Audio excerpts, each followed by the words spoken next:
This episode is brought to you by Americas Rehab Campus. Get on the road to recovery with the best rehab in beautiful Arizona. Dial 1-833-272-7342. That's 1-833-ARC-REHAB.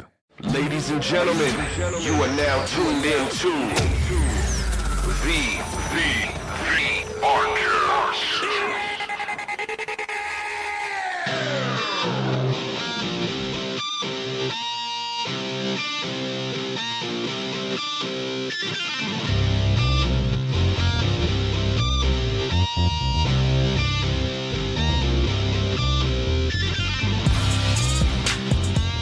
All right, good morning, ladies and gentlemen. Thank you for tuning in to another episode of the ARCast. My name is Buddha. I'm Vance.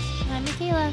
And we are here again. How was everybody's Thanksgiving? Did you guys have a good Thanksgiving? Great. Always. Yeah, that's awesome. That's awesome. Okay, so we are here today. I wanted to introduce you guys to a very important person to me. This woman has gone through so many different things, and I know that she has changed tremendously over the last couple years. We are so proud of you. Ladies and gentlemen, give it up to our good friend, our guest today, Miss Linda.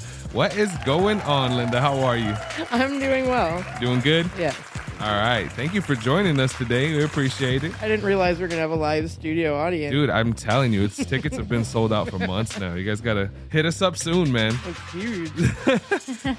So how's everything been going with you? Life is going good? Everything's great? Life is going really, really well. Since I left here, I've just been spending like all of my spare time with my family and in my halfway house where I'm the manager now. And That's awesome. Congrats. doing really well, keeping up with my recovery and all that. Going well. Wonderful. Going real well. That's fantastic, man. I mean, it's just crazy because being here for so long, getting to meet people, it's like you become family with them after a while. You know, you get to see all the ups and the downs and just to see the changes. We were talking a little bit about that before we started this episode. It's just incredible. We're very, very proud of you here. So thank you for coming in and being willing to share your testimony. We finally were able to talk her into wanting to come in. So thank you again. We appreciate that. How many days are you celebrating your recovery now? I think I have 284 days today. Awesome. Woo!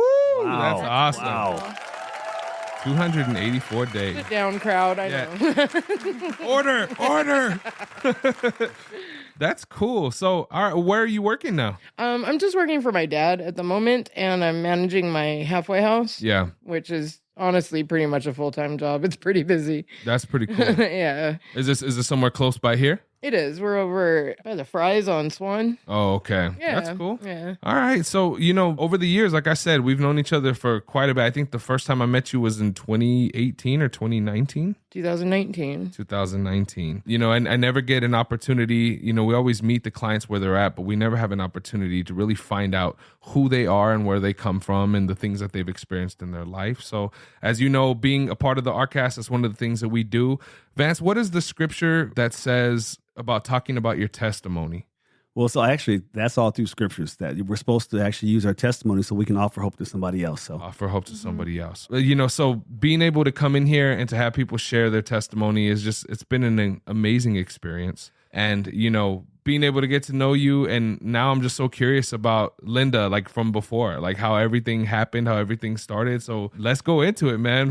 Where are you from? Are you from Tucson? Were you born here? No, I was born in Albuquerque. Albuquerque. Yes. All right. Well, when did you move down here? Well, I didn't move here until I was like 32, I think. But I spent most of my life in Nashville. Oh, dang. Okay, so you Yeah. went from Albuquerque to Nashville. When did you move to Nashville? When I was 12, we moved around a lot. When I was a kid, like even if it was just like across town or within the state for the most part, like, but we still moved every couple of years or so, just out of habit. I think my dad was a military brat. Oh, wow. And so I was born in Albuquerque. And then when my parents split up, my dad and I moved to Phoenix when I was 11 months old. And then when I was about 2.5, my dad got run over by a car. And no. we had to move back to Albuquerque because, he was a single dad.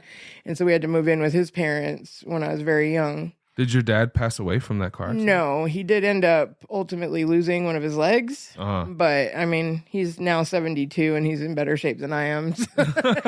You really wouldn't know that he doesn't have a leg. He's doing really well. That's great. Okay, so you guys had to move back after the accident. Was it just because he wasn't able to take care of you guys? and stuff? Right. He ended up, he was in a full body cast. Some of my first memories of him was, having to Wow. help my grandmother take care of him. and he had his own hospital bed in her house and everything. Okay. So when you moved back, who did you live with? Your mom? I lived with my grandmother and my dad and my grandfather in Albuquerque. And my grandmother was a really bad alcoholic. Okay. My grandfather was a war hero. He was a captain in World War II in the Air Force. And they were very, very close. And our family was very tight-knit. I mean, she was a very high-functioning alcoholic. Oh, okay. And ultimately, she's always been kind of a hero for me. She's like my template for what a strong woman is, like, despite the alcoholism. Yeah. But yeah, we lived there for a little while. And then when the money started rolling in from the lawsuits and stuff from his accident, because he'd been hit by a drunk driver, actually, in Phoenix. Oh, man. And it had happened when he was crossing the street and he looked up and he realized that the traffic lights were green from both directions. And he looked over and there was a car flying at him out of the darkness with no headlights. Oh, no. Yeah. And he died twice through that and ended up pulling out and being okay. His friend who was with him ended up losing his whole arm and leg and a lot of brain function. And it was really bad. But ultimately, I mean, I have a whole family of survivors. And so, Okay. and like I said, when the money started rolling in from lawsuits, a lot of people popped up in my life that I hadn't known existed. Like, Oh, wow. Yeah. Who would have thought? Huh? Who would have thought that would happen? My two siblings that I did not know existed popped up. And it turned out that their mother had been telling them their whole lives that my dad had died in Vietnam. Wow. And yeah, so suddenly when you have money, I had this big family I didn't know about. If you don't mind me asking, like, do you remember, I hope it's not too personal, but how much money did he end up getting that it brought so many different people out? Right. I don't remember exact numbers because I was quite young, but I can tell you that at one point he came home with like a big case of money. Gee. and we threw it all over the living room and literally rolled around in it laughing. Wow. There you go. Well, so it was quite a bit then. That's yeah. I mean, these were fun years, you know, and Yeah. it was like, you know, right at the beginning of the 80s, and there's a lot of neat electronics coming out. And so he bought a house for us, and we had a big greenhouse at our house. Yeah. And in our big greenhouse at our house, we had pot plants. Okay. And, you know, when I was a kid, I didn't realize that maybe that was different than what other people had growing up, you know, but I knew I wasn't supposed to talk about it. We had a hot tub in our greenhouse with the pot plants, and my dad would have these raging parties with bands and stuff sometimes. And Oh, wow. yeah, and he sold a lot of weed. And at that time, he fell into a really bad depression. And he got pretty bad off drinking, and he was freebasing coke for a while. Wow. And until one day and my dad, like, he's always been my world. And it's not like, I'm not saying this was like a formative moment, he destroyed my life, but he went over the edge one day and he kicked me into my closet. This was when my now stepmother had first been around, and she informed him that if she ever saw him put hands on me again, she would see to it personally that he never saw me again. Yeah.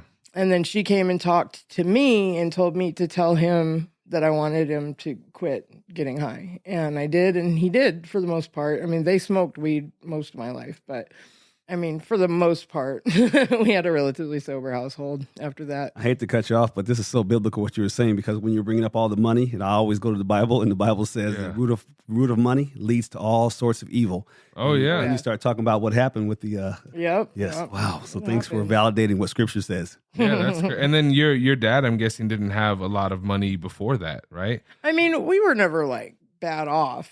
He was a real hard worker. Okay. And when we're in Phoenix, I think he had like 3 jobs when he got hit by the car. Jeez, 3 jobs. Yeah, he was a real hard worker. He worked at the ER and stuff. He was a med tech. And, Okay.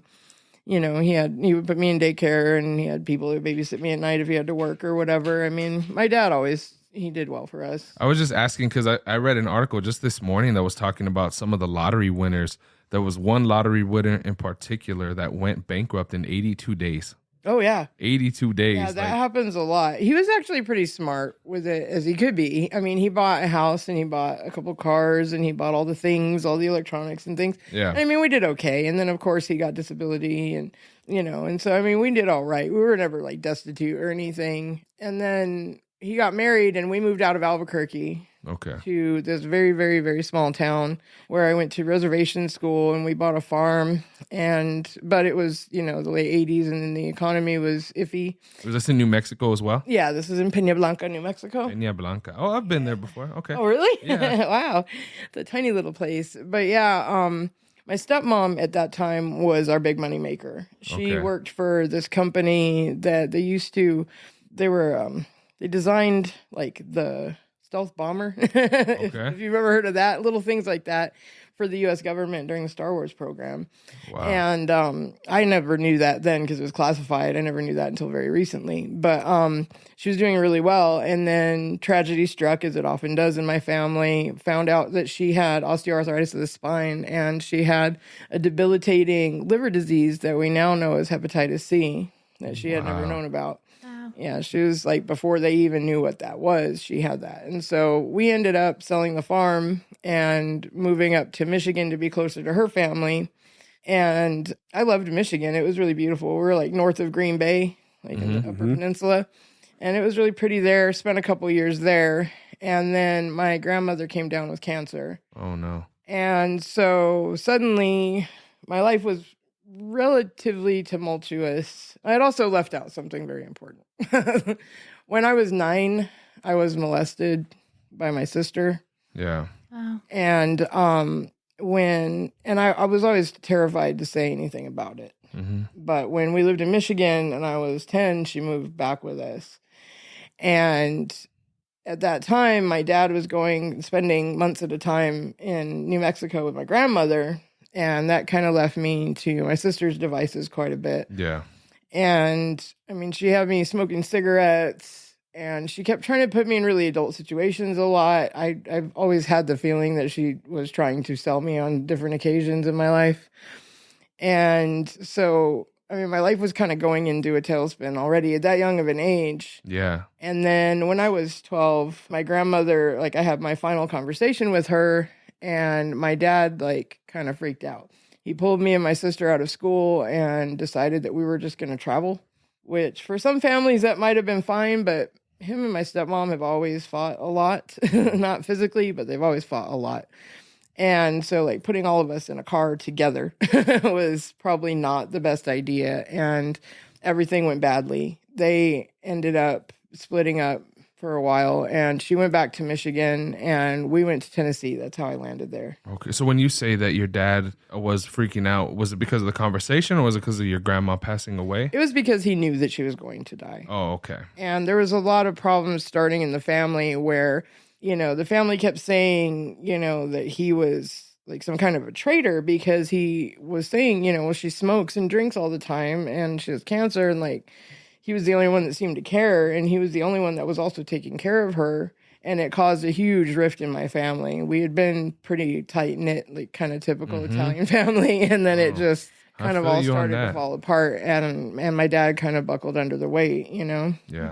Typically, they say trauma or death or things like that will either bring a family so much closer or completely tear them apart. Right. And there's really not an in-between. It's one drastic or the other. Right, absolutely. It is I lost my grandmother in 2020 right before COVID hit, and I honestly feel, in my personal opinion, the family has kind of split a little bit like that, and it really is sad. It's important, that role that matriarch plays in your family, right? And it's just unfortunate that sometimes, because of different opinions, some person thinks you should do this or some person thinks you should do that. Automatically, instead of realizing hey, this is probably what we should do, we should come together, we should get closer, people just, they scatter. And it's so sad to see that. Right. It happens a lot. So going back to your story, you said you were around 12 years old at the time when you guys started traveling around, right? Right. And your father and your stepmother had separated at this time? So Right. it was just you, your sister, your dad. Did you have any other siblings? I have a brother on my dad's side, but he always lived with his mom. He would come visit occasionally, but I never knew him well, but we were always cool. I mean, we're friends, and we still stay in touch, and I think I'm the only one in the family that he actually talks to still.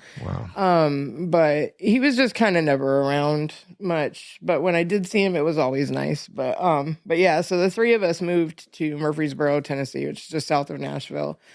And the next few months were just super hard on me. My grandmother died that November. I was so crushed that I didn't speak for 3 days. Like, I just couldn't do anything about it. And I, of course, couldn't be at the funeral. I mean, we were broke. And, my dad went, of course, but I couldn't go.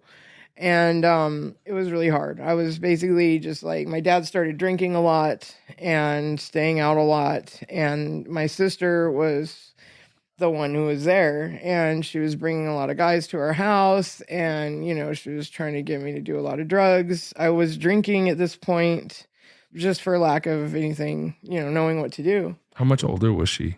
4 years. 4 years. Mm-hmm. Wow. Yeah. Do you know if your sister experienced any trauma that made her? That's something that has been the subject of a lot of discussion in my family. Like, I mean, she and I have talked about her past, and she, until the day she died, swore that she had never been molested, although I find that extremely hard to believe based on her behavior through her life. She was kind of the lifelong criminal. She was always very promiscuous. She was on drugs for as long as I can remember. Ever since she was 14, I know she was using hard drugs. And she lived in a violent household. And I always felt like her stepdad was molesting her, but she always said that he didn't. I don't know. So she didn't live with you guys the whole time? No, she would go back and forth. Like, basically, she would get to be too much for her mom to deal with, and then her mom would ship her to us. And then we wouldn't be able to deal with her, and we'd ship her back. Yeah. Which I'm sure had an impact on her. Well, when did you start dabbling? Like, I know you said that, you started smoking cigarettes and stuff. Do you remember what age you were when you started dabbling in, like, heavier drugs? I was never too interested in heavier drugs until I was in high school, and I started like doing acid and stuff, but I never did anything like really hard until I was 17. And then I did meth a few times. I was never huge on it though. I did cocaine occasionally. Yeah. For a large part of my life. I lived on the East Coast though, and that was everywhere. It was the fentanyl of today back then, Oh yeah. And but it was never really my thing either. I was a drinker, as is, I found out later, everybody in my family are all a bunch of alcoholics.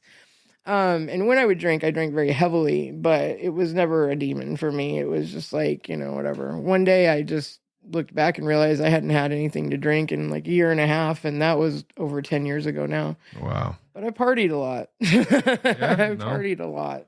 Man, okay. So when was the first time that, sobriety, wanting to get sober, cleaning up your life, when was that a first thought for you? Do you remember? Well, after I moved here, well, let me back up. Okay, so when I was in high school, when I was 16, I was raped. And then right around that time, my stepmom was going through the first round of interferon treatment. They were not aware then of the effects, the psychological effects. Yeah. And she flipped out, which, rocked the foundation of our house again. And I ended up in therapy because I had a nervous breakdown. And then during that, when I was 17, my best friend died. Oh my God. 2 weeks after that, I flipped my car. And at that point, I was like, fuck it. I was drinking very heavily at that point. I was, I was always kind of willing to do whatever. How did somebody put it? Equal opportunity drug user for a lot of years.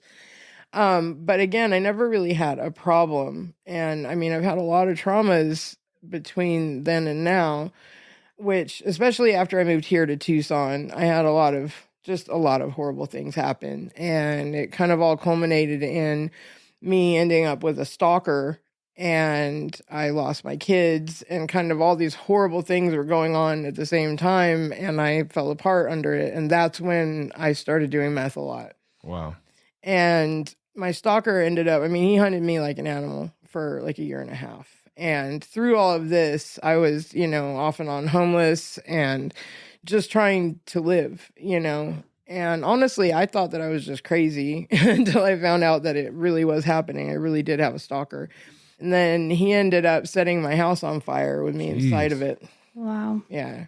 He had done a lot of things to me. He held me hostage. He's tortured me in a lot of ways.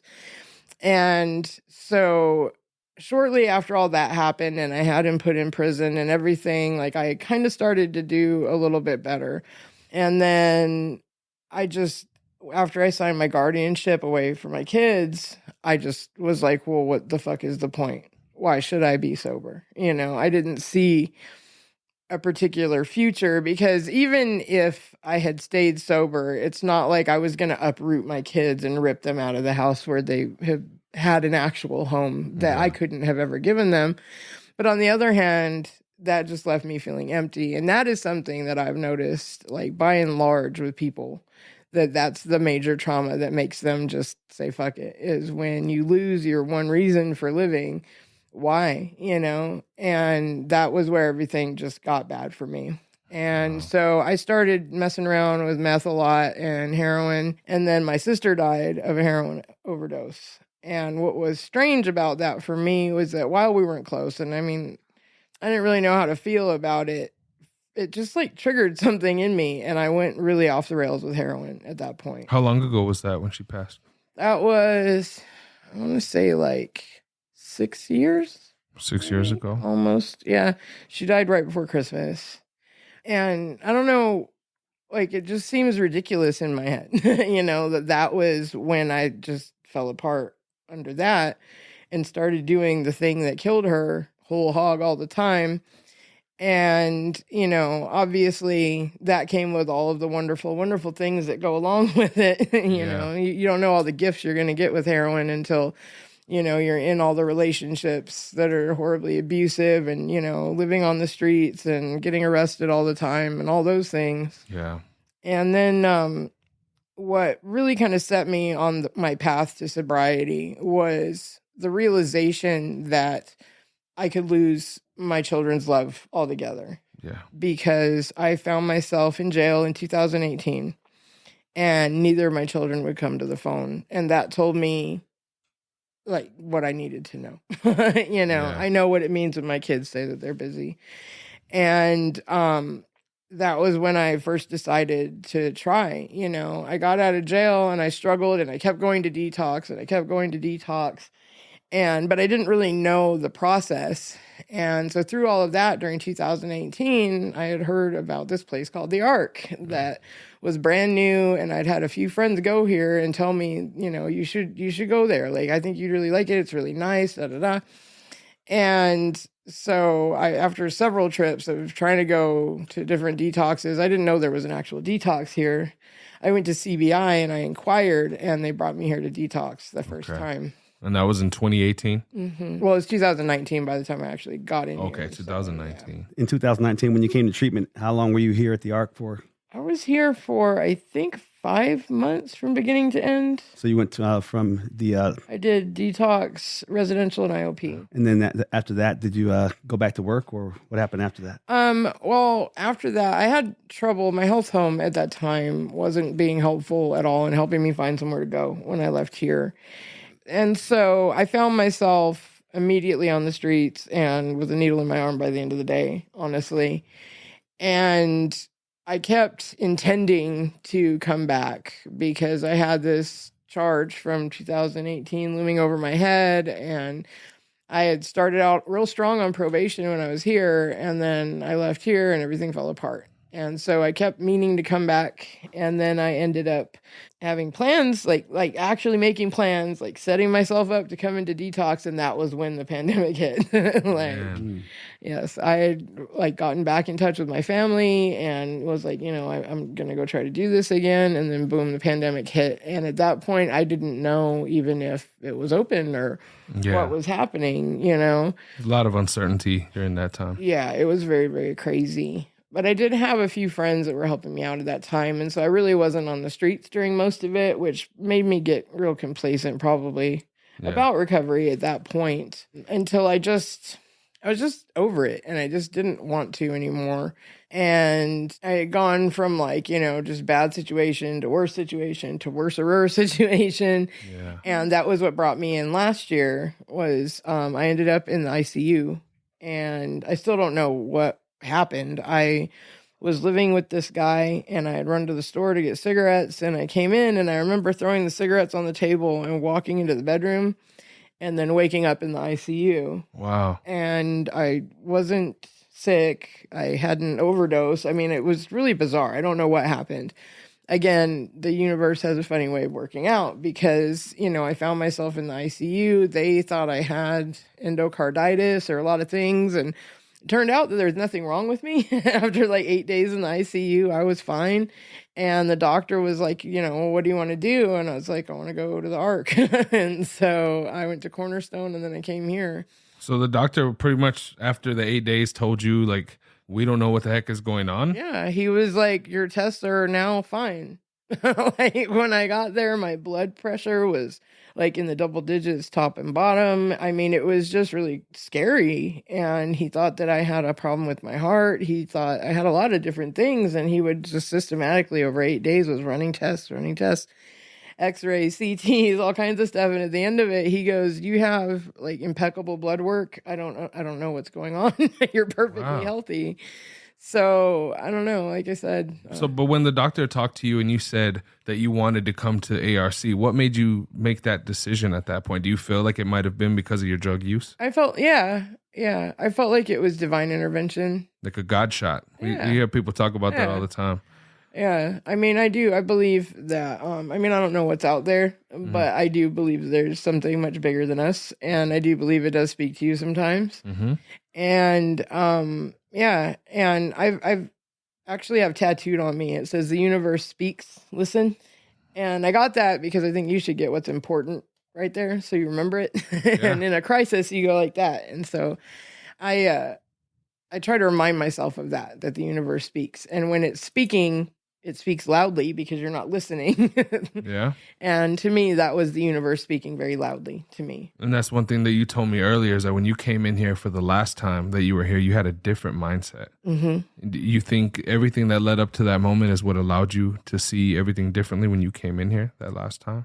Yeah, for sure. When I left last year, I had, as always, all the best intentions, but things don't necessarily work out how we plan. I walked out of here still with a felony warrant and nowhere in particular to go, and terrified, really scared. By chance, I ended up having somewhere to stay at first, but then after months, I ended up relapsing and everything started to fall apart really badly. Then I ran into a very old friend of mine who we used to have a band together, and he and his wife wanted me to perform their marriage for them because I'm a reverend. And in payment, they gave me a place to live. Okay. And they don't do drugs, and they're very supportive of the idea of me getting sober.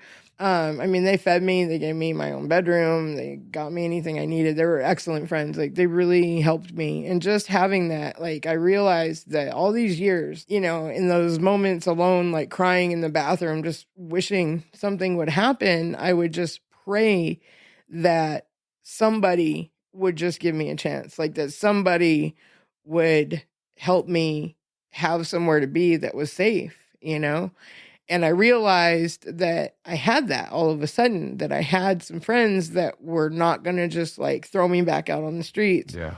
That they knew, they knew what I was doing. They cared, but it didn't change their opinion of me. They knew who I was as a person. And I told them that out of respect for them helping me, that I wanted to show them my gratitude by getting sober. And so I came in and, I didn't end up moving back in with them, but I had that option. And just knowing that I had that kind of safety when I left made a huge difference in my time here, because I wasn't just like hyper vigilant and like focused on like, oh my God, what's going to happen when I leave? I was able to actually work on myself, and I was able to actually really listen and let things sink in instead of just being here while I'm here, and so I was really lucky, and I'm very grateful to those friends for that. That's awesome. Yeah. Yeah, it's cool to hear that, because it's almost as if like when you finally felt supported, you could take a breath to support yourself. Exactly. And be able to really, really do the work. And I think that's something that like family of people that are going through, or just friends, loved ones that are going through, watching somebody go through an addiction, they just need to know that they're supported. Like there's not this huge math problem we have to figure out to try to support them, but just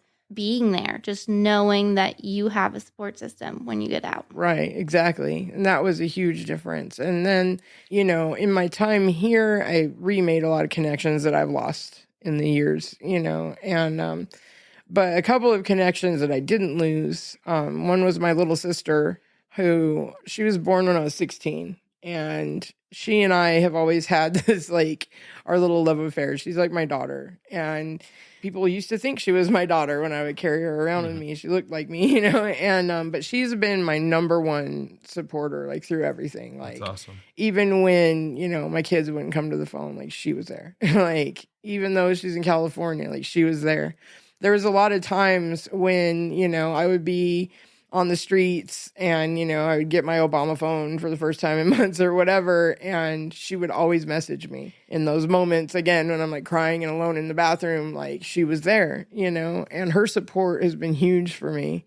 And in turn, my mom has been very supportive. I've reconnected with my older sister on my mom's side. That support has been very helpful because she's battled her own opiate addiction. And yeah, there's just been a lot of huge things that have been happening with family. And I think it's all important to, like, especially I try to tell that to people that are dealing with addicts. To me, it seems like more helpful than anything, just knowing that you have somebody, to me. At least that's what I've always seen with people. Like, when I've been the one to be there for somebody, like, that has been such a huge point of gratitude for them that I know, for me, it's been huge. And so I always try to tell people, like, don't turn your back on somebody. Like, you don't have to give them money. You don't have to let them live with you to care. People don't disappear just because they're sick. And that's a huge thing for me. It was that this time, all of a sudden, I have all these people, and I didn't have to be afraid of being on the streets or anything. And that's so great, too. I mean, I think you said a very important thing where you said, when the universe speaks, you have to listen. And I think that's one thing, regardless of what it is that you believe in. I think a lot of us are not used to listening. We're used to trying to be in charge of our own life. Right. And not, and not understanding that, God or the universe, whatever it is, does have a better plan for us. Right. And making all these amazing connections with your family, again, I'm sure has been such an amazing part of your journey and becoming sober, because you have that love. You have these people that are never going to turn their backs on you. And that's one of the things that they say, especially in the Bible. It says love conquers all things. Right.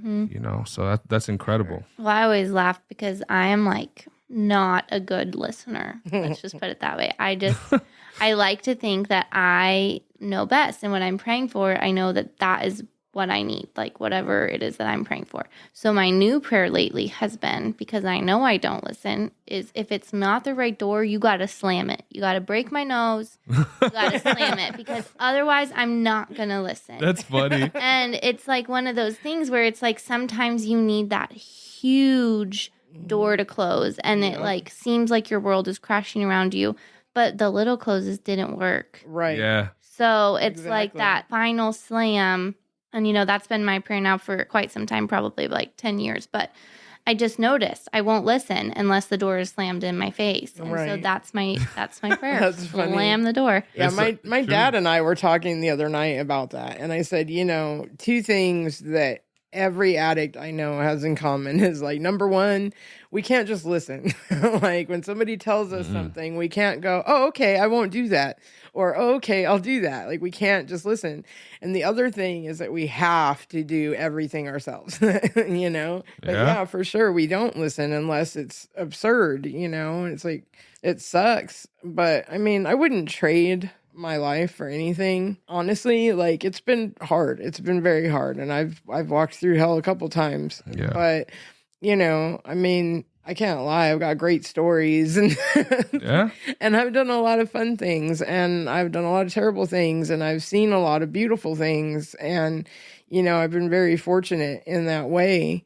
I wouldn't really want to go backwards at this point, but I do cherish what I have. And if something I says helps anybody, then that means everything to me. Yeah, absolutely. Thank you. And you said something earlier too that I feel is very important when you were talking about the email access. You want to tell us that story? Oh, okay. So right around the time I moved to Arizona, I had started a new Gmail account. And that was my main Gmail account all this time. So like 13 years, 12 years, something like that. Well, it was my account through everything that I've been through, and I had a number attached to that. So if you wanted to get in touch with me, you knew you could text this number for years and get in touch with me. Well, I had clucked off or lost one phone too many, and I tried to get into my email account last year, and I couldn't. And that ended up being like a huge bonus for me getting sober, because suddenly I was completely cut off from my old life over the phone. I couldn't be reached by anybody. I couldn't reach anybody because I don't ever remember phone numbers. So yeah, that ended up being a huge blessing. It was really frustrating at first because I have so many things attached to that email. But on the other hand, there's a lot of bad memories attached to that email. There's definitely a lot of bad people attached to that email. Yeah. So yeah, it was very fortunate that happened, honestly. That worked out well. And that's great. I think that's a piece of advice that people definitely need to know. And I've said that before when groups, is when you discharge, if you have an iPhone, you have to go through your cloud and get rid of the contacts, because if you just delete your contact, it's going to sync back to your phone again. Yep. It's the same with the Android phones. Go into your Google account and delete those contacts, delete that info from your Google account. That way, when you get your new phone or whatever happens, it's not another temptation there, because you'll be surprised. You turn that phone on, hey, what's up? Where you been, Linda? Yep. Nope. Exactly what happens every time, and not this time. Well, and it's just like another one of those door slams, where you're like, well, darn. Yeah. Here it I is. remember I was so furious too, and I was just like frantically trying to find the phone, and I traced it. And what was funny too was when the phone disappeared, I did the find my device thing, and it had walked from the park up to CBI, and then it just stopped there, and it's never moved since that point. But after that, I could never get into my email, and I was like, that is God talking right there. Like, I need to actually listen to that one. When I got clean, I actually had to delete my Facebook page. Oh, man. Since I was at war, I didn't know the Bible says you can't have sex outside of marriage, between the drugs and the relationships and everything. I had to repent from all of it, and I said, hey, guys, I know you were following me, and I know women like to send their naked pictures over to me, but guess what? I'm deleting this page because it's no longer I who live, but Christ in me. So I'm repenting, and I'm not going to do this anymore. It's all right. You got to do what you got to do. It's a life or death situation at this point. Yes, it is. I wanted to share a story with you guys. I know you guys don't know the story, Michaela, Vance, but this was something that I talked about, and I just talk about how God works in mysterious ways. This was really something that just blew my mind. And Linda already, we'll go into Linda's part of this story, right? But she didn't even realize that she played such a vital role in this story. So this is a couple years ago. My wife and I were living in a pretty bad part of town, right? We were living in a pretty bad part of town, and it was a Friday. So I forget what had happened, but I went to a pizza place and I had picked up some food for my family. So I got out of my car. This was during like monsoon, right when it starts getting cold, but it still rains a little bit here in town.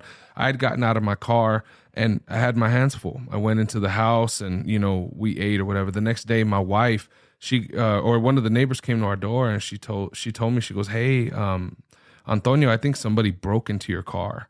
She's like, yeah, I would come check your car really quick. So, of course, ego and pride step in, and I'm like, I'm gonna do something, you know what I mean? And I went out there with my gun like a dumbass, like they're gonna be waiting for me there, right? Hey, what's up? It's me. Like, I went out there and I'm looking around the car and stuff, and I didn't see any scratches. I didn't see them popping open the locks or anything like that. So I just forgot about it. My wife pretty much checked me, told me, come inside, come deal with it tomorrow. So I did, went inside, everything looked okay. The next morning I went and I really, really started looking around, and I noticed that there was nothing stolen from my car. My kids had just done the tour to Tucson, and this older couple had given them some fresh, crisp $2 bills. I gave them like 4 or 5 of them, right? And they said, here, these are good luck for you guys. I had put them away in my glove compartment. They were still there. My passport was still in my glove box. But I noticed a couple things that were there that weren't mine. There was a mask from Walmart. This was during the pandemic. The mask was there. There was a pair of headphones there. And I'm thinking, who was in my car? They didn't mess anything up. The only thing that I realized that was stolen was a jacket of mine. All I kept thinking about was, it really brought me back down to earth, because the ego, the pride, everything had to go away. What I realized what happened is somebody was in my car because they needed shelter. This was during a time when it was raining, it was cold. I was so, my head was just not there because I was blessed. I had just gotten paid. I was able to bring my family dinner, pizza. We went home into our warm house where we had heat, and we were able to sit there and watch Netflix or whatever we did that evening, right? And was great. So I'm sitting here thinking like, man, why am I getting upset at this person that came into my car when all they needed was shelter? You know, they took a jacket. Like, that's the least that they could have really destroyed my car had they really wanted to. And I remember during group one time, I had spoken about it, and Linda raised her hand, and she knew the person that had broken into my car. I certainly do.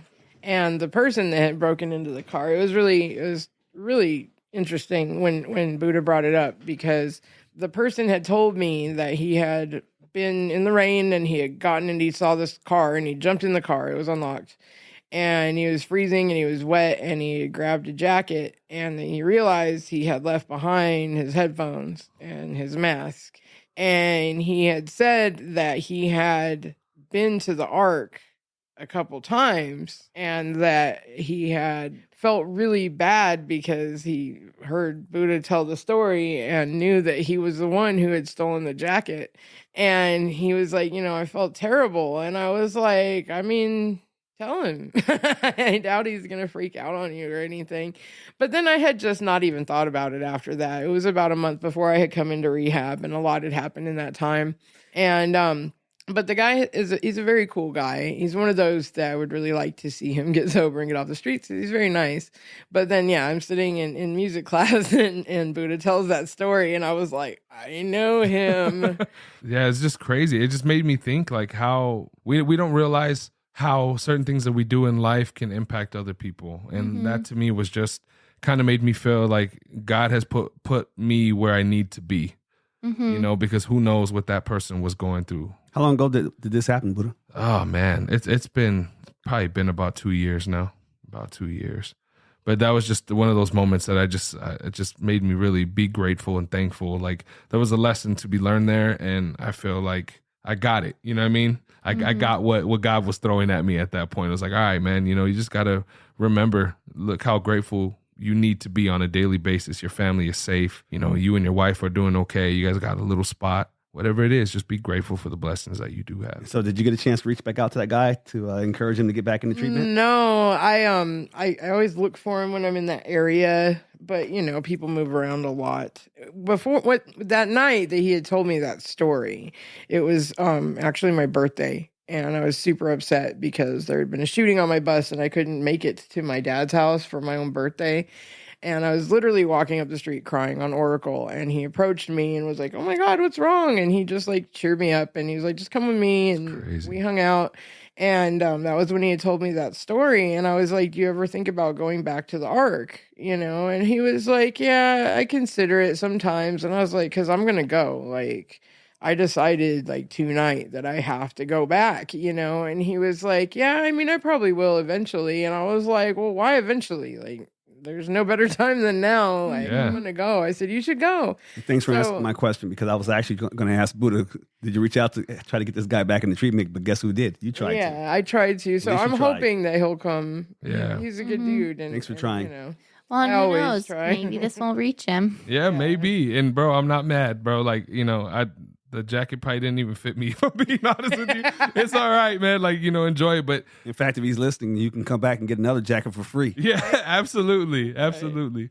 But no, that's awesome. Thank you, Linda. And thank you for coming and sharing your story with us and everything. And it takes a great amount of strength to come in here and to be vulnerable. And I know that I really appreciate it. And I know the rest of the team does too. So thank Transparency. you. Yeah. I only almost cried once. Hey, well, you covered it up well. I think it's always one thing that's so cool about getting to sit down with people each week is that you realize how unique every person's story really is. Yep. And everybody, I feel like there's always this judgment that is attached to someone that has been an addict. And it's like, really, if we could just like soften our hearts to realize that there is a story there that is aching to be told, and just be that person, be that shoulder to connect them with somebody and be that support. And it's like, I mean, your story is rough. It's not one, but you're sitting here and you're saying, I wouldn't change anything. And it's like, that's